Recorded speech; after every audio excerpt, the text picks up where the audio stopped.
mes petits loups, j'espère que vous allez bien. Je recommence pour la deuxième fois cette vidéo parce que j'ai eu un petit souci technique. Mon portable est en charge, évidemment, le chargeur s'est barré. Voilà, on est content.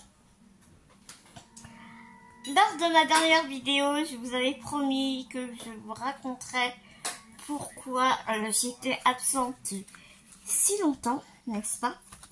Donc, eh bien, écoute, prends-toi un petit café. Toi, tu vas pas voir ma jolie tasse.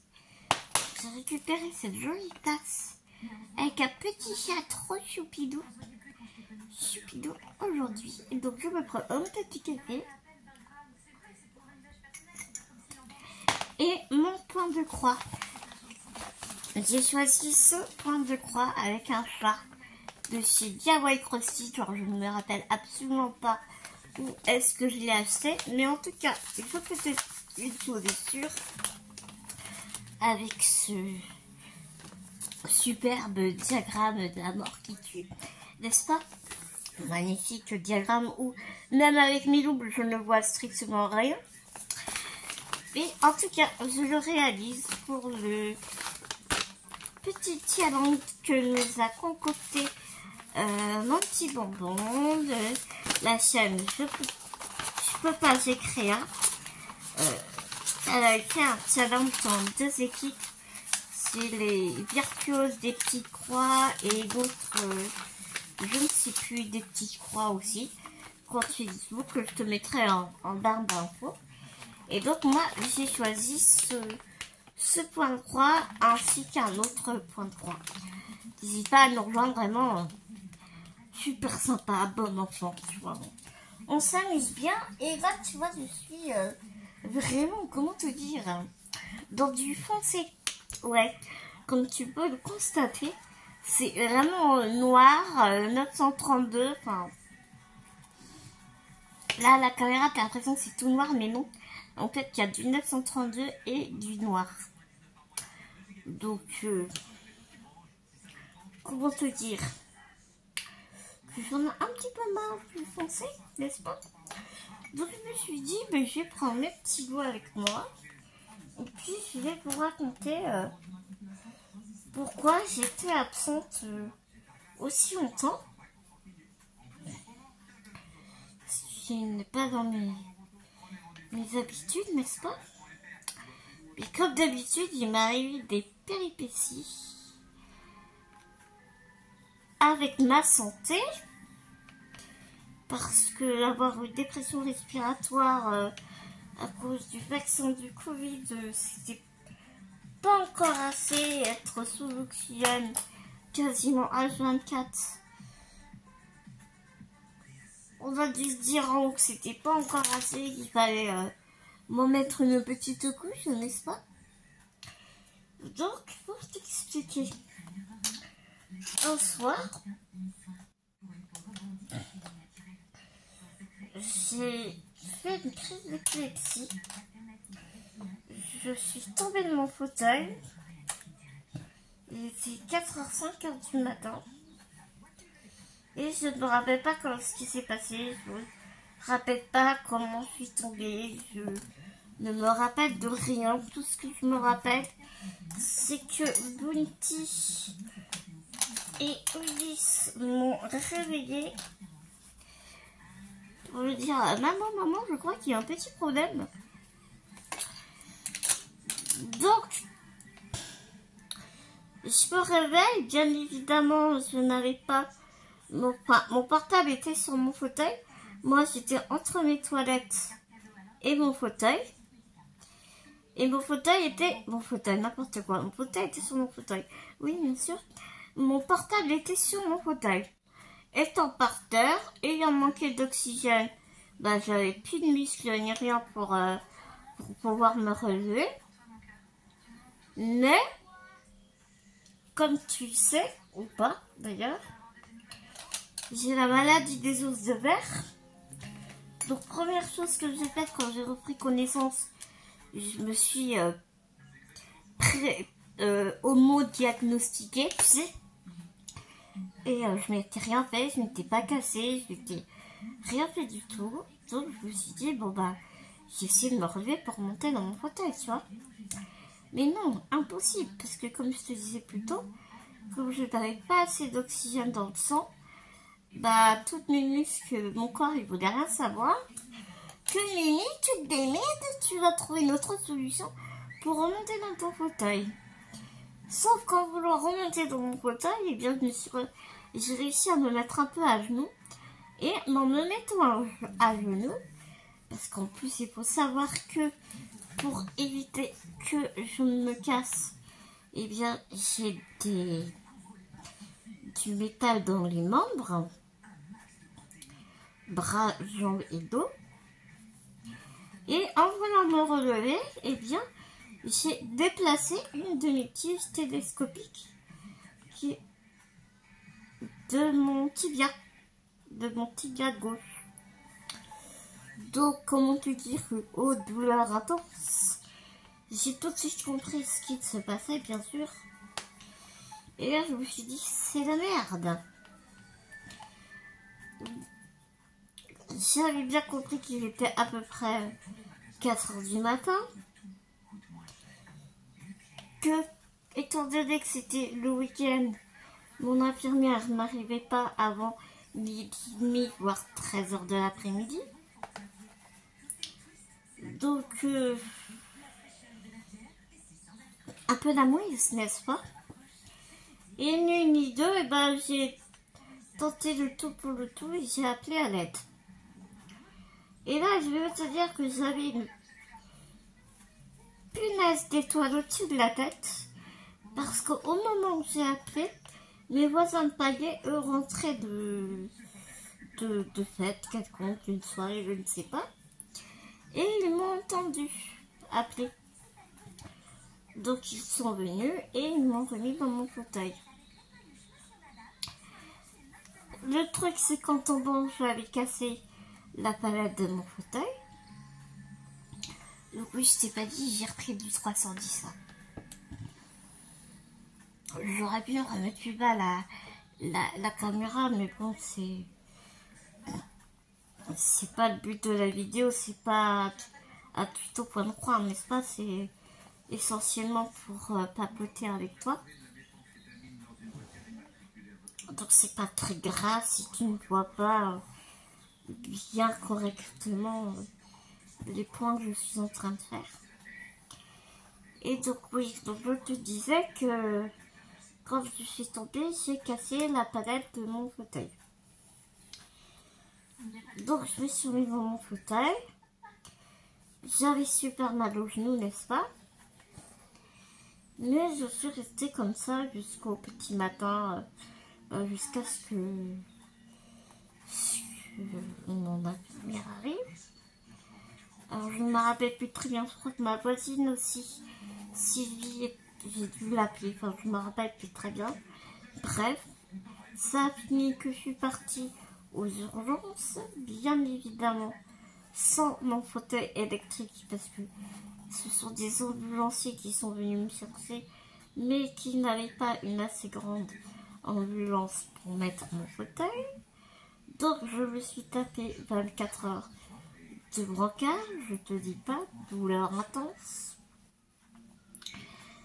24 heures plus tard, après m'avoir fait radio, scanner et tout, patati, alors je savais très bien que ça ne sert à rien de me faire une radio et qu'aller directement au scanner, parce que sur moi, comme mes réseaux sont transparents, bah, les radios ça sert pas à grand chose sur moi.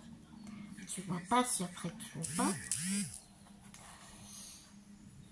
Donc du coup, ils m'ont fait un scanner sans antidouleur, n'est-ce pas?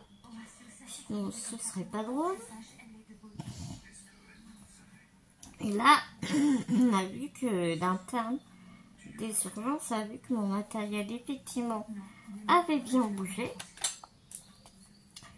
Elle me dit, écoute, on va appeler l'ortho. Ok. Pour voir si on opère ou pas. L'interne ortho est venu en me disant non, ton matériel n'a pas bougé, il est en place, bien en place comme il faut. J'ai dit sauve-toi. il a pas voulu que je voie la radio, donc tu vois, il a pas voulu que je voie le scan ni rien du tout. Donc il m'a dit, comme tu n'as que mal, tu n'as pas de fracture, je te renvoie chez toi. Bon, ok. 8 semaines s'est passé, 10 jours, j'avais de plus en plus mal.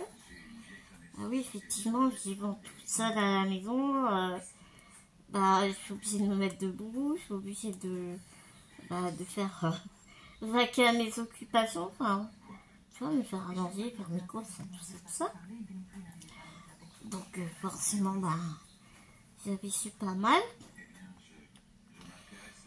J'ai appelé mon rhumatologue qui me connaît depuis 20 ans maintenant, en lui disant ça va pas du tout. Je lui explique la situation et elle me dit, l'infirmière me dit, la secrétaire de mon rhumatologue me dit, bon écoute, tiens-toi prête, dès qu'il y a une chambre de dispo, on te prend dans le service. Ok. En fait, il faut savoir que moi, j'en veux pas du tout à la terme de l'ortho qui m'a fait rentrer chez moi en me disant non, ton matériel n'a pas bougé, parce que je savais pertinemment que d'une part, m'opérer, c'est très très risqué. De par mes problèmes respiratoires, d'une part, et j'ai des os, j'ai un squelette d'une personne de 80 ans. Donc dès que tu vas toucher à mes os pendant l'opération, mes os s'effritent. Donc c'est extrêmement risqué de par ma maladie et d'une autre part mes crises d'épilepsie qui sont revenues et ma décompensation respiratoire, c'est très très risqué. Donc ce n'est pas une décision à prendre à la légère. Donc je n'en veux absolument pas à l'interne. Au début ça m'a mis en colère parce que il n'a pas été réglo avec moi et que j'avais à dire que cette décision c'était pas à lui de la prendre mais à moi. Ou alors on parlait avec le chirurgien, mais enfin, voilà, tu vois, pour le coup, j'ai pas aimé sa façon de faire. Mais dans le fond, je comprends pourquoi il l'a fait et je comprends que il n'avait pas, c'est une grosse responsabilité à prendre, tu vois. Donc je suis restée un mois dans mon service de rhumatologie. Le temps que d'avoir un rendez-vous avec un chirurgien ortho. J'ai eu rendez-vous chirurgien ortho qui m'a confirmé que ma tige dans mon tibia avait bien bougé et avait atterri dans l'articulation du genou, que c'était pour ça que j'avais extrêmement mal, mais que voilà, enfin, il a fallu qu'il y ait une réunion entre médecins, je sais plus comment ils appellent ça. Tu sais, c'est un peu dans Grey's Anatomy, quand tu as tous les médecins qui se regroupent et qui discutent du patient, tu vois. C'est exactement ça. Ça se passe exactement ça pareil. Parce que, comme je te le dis, et oui, je me répète, mais c'est hyper important, c'est pas une décision qu'on prend à la légère. Cette opération en elle-même n'était pas risquée, mais dû à mes crises d'épilepsie et dû à mes problèmes respiratoires, c'est là qu'était le risque. Après en avoir parlé longuement avec moi, après avoir vu l'anesthésiste, qui commence à me parler protocole anesthésie, nanani, nanana. Donc je l'ai gentiment arrêté avec un grand sourire en lui disant le protocole anesthésie, protocole chirurgical, je le connais par cœur, c'est ma 42e opération. Donc comment te dire, je sais où je vais, j'ai conscience de ce qui pourrait se passer, j'en porte la responsabilité. Moi, il n'y a pas de souci, je suis complètement prête. Donc, je me suis fait opérer le 13 mars. Donc, ça fait avril, mai. Ben, le 20 juin, ça fait 2 mois en fait. Ça fait 2 mois là que j'ai été opérée. Donc, c'est pas si vieux que ça quand tu calcules. Et effectivement, alors je suis tombée sur une équipe en or. Vraiment. J'avais pris mes dispositions au cas où il m'arriverait quelque chose. Parce que, pas que je voyais le truc tout noir, pas du tout. Mais j'étais prête à qu'il y arrive cette possibilité-là. J'en ai parlé à 2 personnes de confiance. Bien évidemment, je ne compte pas Bibou dans ces 2 personnes. Parce que Bibou, c'est une évidence que, voilà, il sait... il était au courant de mes dispositions avant tout le monde, bien évidemment. Ça fait un moment de ça qu'il le fait. Et donc je suis tombée vraiment sur une équipe au bloc juste sensationnelle.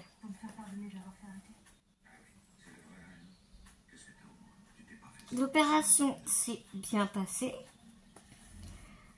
Ils ont réussi à repousser la tige dans mon tibia. Parce que bien évidemment impossible de l'enlever parce que sinon je perdais ma jambe.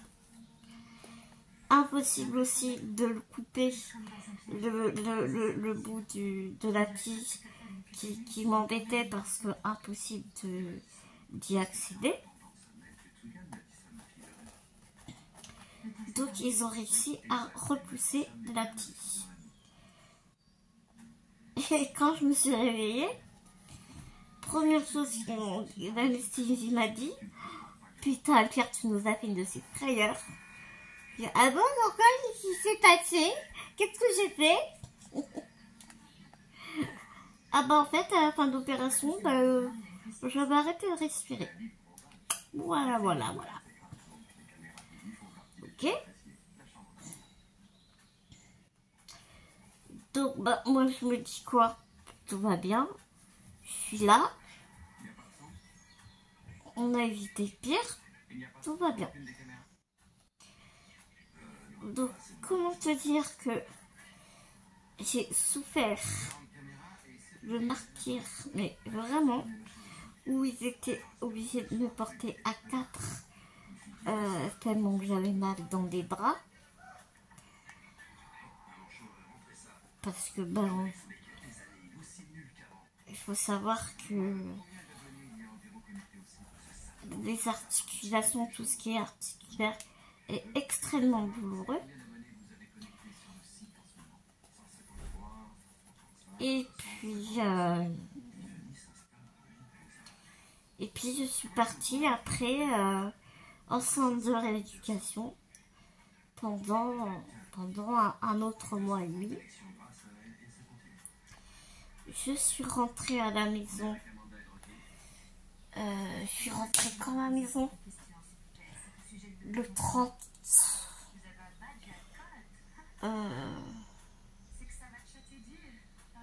30 avril 13 mars, 30 avril. Non, je sais plus.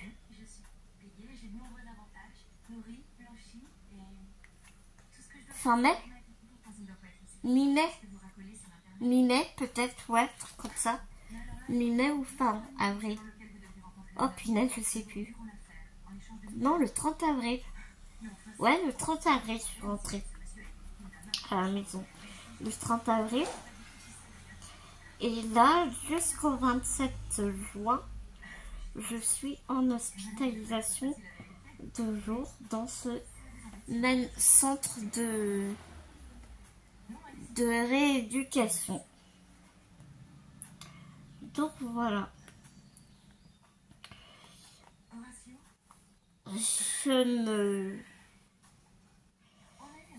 suis pas retournée à Emmaüs parce que je ne sais pas si je t'avais dit, mais je suis devenue bénévole Emmaüs.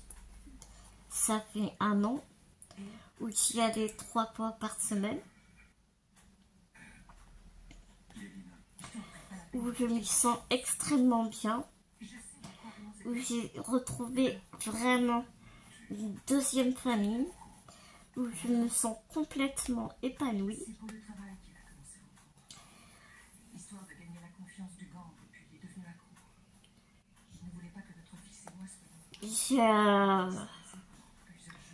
J'ai réalisé pour eux quelques créations que je donnais à Emmaüs pour qu'ils les vendent. Et donc là, mon objectif est que dès que je vais quitter l'hospitalisation 2 jours, et bien je vais retourner à Emmaüs.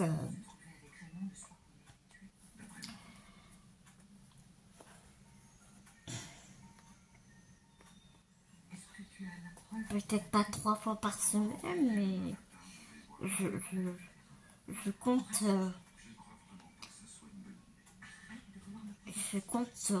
retourner à mon bénévolat.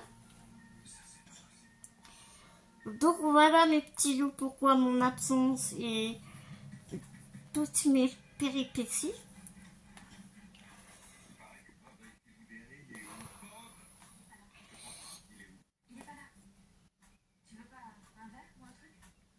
Mais croyez-moi que vous m'avez vraiment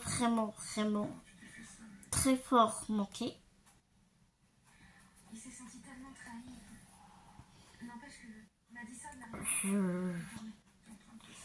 Comme je t'ai dit dans la précédente vidéo, je compte reprendre ma chaîne aussi. J'ai plein de projets en tête. J'ai envie de faire de la broderie, j'ai envie de faire du scrapbooking. J'avais dans l'idée, parce que j'ai plein de matrices de découpe où tu peux faire des boîtes, des trucs et tout. Davina Craft, pourquoi pas monter des matrices de découpe avec vous, pourquoi pas, enfin voilà, je sais pas. Après la carterie, tu sais que c'est pas trop ma tasse de thé, mais des présentations d'albums, parce que j'ai 2 albums à réaliser, non 3 albums à réaliser. J'ai fait un haul, j'aurai un haul Brico et Scrap à te faire, parce que j'ai commandé des papiers, tout.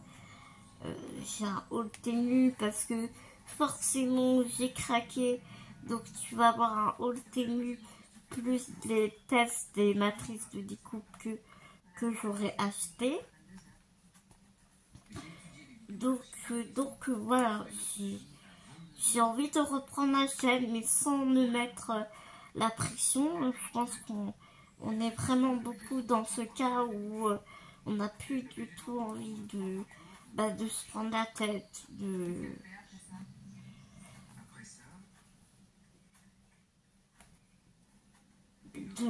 se mettre la pression, j'ai envie de te dire, puisque les loisirs créatifs, comme dit l'intitulé, ce sont des loisirs. Moi, j'ai envie de passer des bons moments, j'ai envie de être toujours dans le partage, tu vois, enfin, mais peut-être faire moins de haul et tout, moins de unboxing, mais pourquoi pas, ouais, pourquoi pas faire des créations avec vous, enfin, tu vois. Donc, à voir, tu verras de toute façon en temps et en heure. Donc, voilà. Je termine mon fil avec toi, tranquillou, et puis on va terminer ici cette petite vidéo.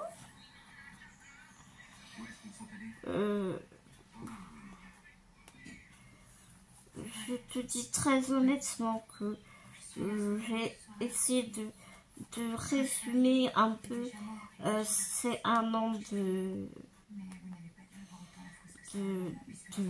d'absence.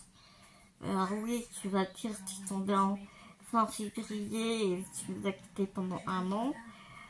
Mais il y a aussi que niveau respiratoire, c'était pas ça du tout. C'était très compliqué. Rien que le fait de parler pendant 20 minutes, une demi-heure, je terminais une vidéo, j'étais complètement essoufflée. Enfin, c'était pas...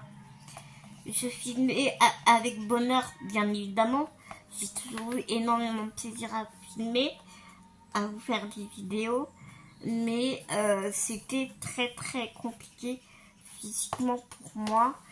Et du coup, j'y arrivais plus en fait, tout simplement.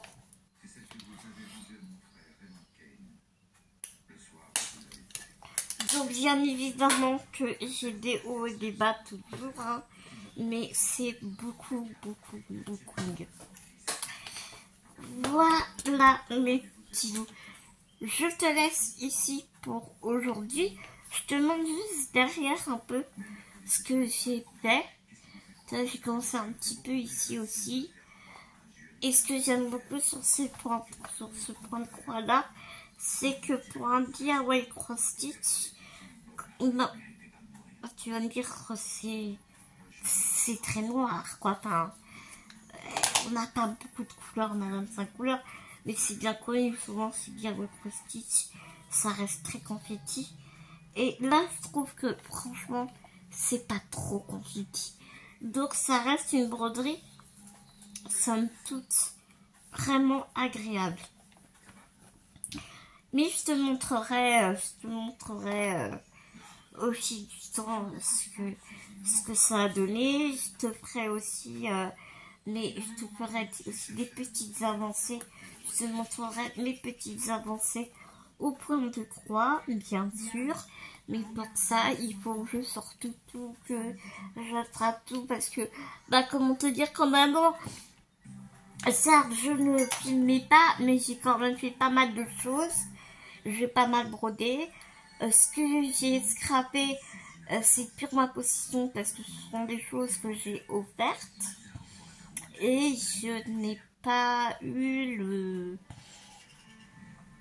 Soit je m'étais un peu sur Instagram, mais je n'ai pas eu le réflexe de filmer, ou même ne serait-ce que prendre des photos.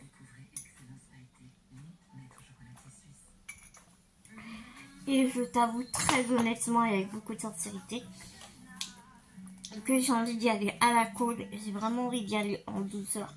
Et j'ai pas envie de me prendre la tête à monter mes vidéos et tout, tu vois. Enfin, là, pour une reprise, là, tout de suite, c'est pas quelque chose que j'ai envie. Je ne dis pas que je ne le ferai plus. Mais là, pour l'instant, j'ai envie de revenir vers vous. Vraiment en douceur, tranquille, sans prise de tête. Surtout que bah, l'hôpital de jour me fatigue énormément. Même si ce n'est que 2-3 fois par semaine. Physiquement, ça me fatigue beaucoup parce que c'est une après-midi entière où je fais des activités physiques non-stop. Donc, niveau cardio et respi, ça m'épuise en fait, hein, tout simplement. Donc voilà, mes petits loups, j'espère que tu m'en voudras pas pour cette honnêteté. Mais tu me connais, j'ai toujours mon franc-parler, ça ne changera jamais. Mais en tout cas, c'est une chose, je me répète, vous m'avez vraiment, vraiment manqué. Et j'ai envie de reprendre mes vidéos. Voilà, vraiment, vraiment, vraiment. Je vous fais tout plein de gros bisounours. Je vous dis à tout vite dans une prochaine vidéo. Et puis voilà. Et puis gros bisous mes petits loups. Et tu sais quoi, je suis trop petite pour atteindre ma caméra. Non mais c'est une blague. J'arrive pas à appuyer sur le stop. Non mais tu me crois ça? Ah, je suis toujours obligée de monter mon fauteuil quoi. Ouais, en maman, j'ai toujours pas grandi. En toujours c'est la merde. Allez, gros bisous mes petits loups.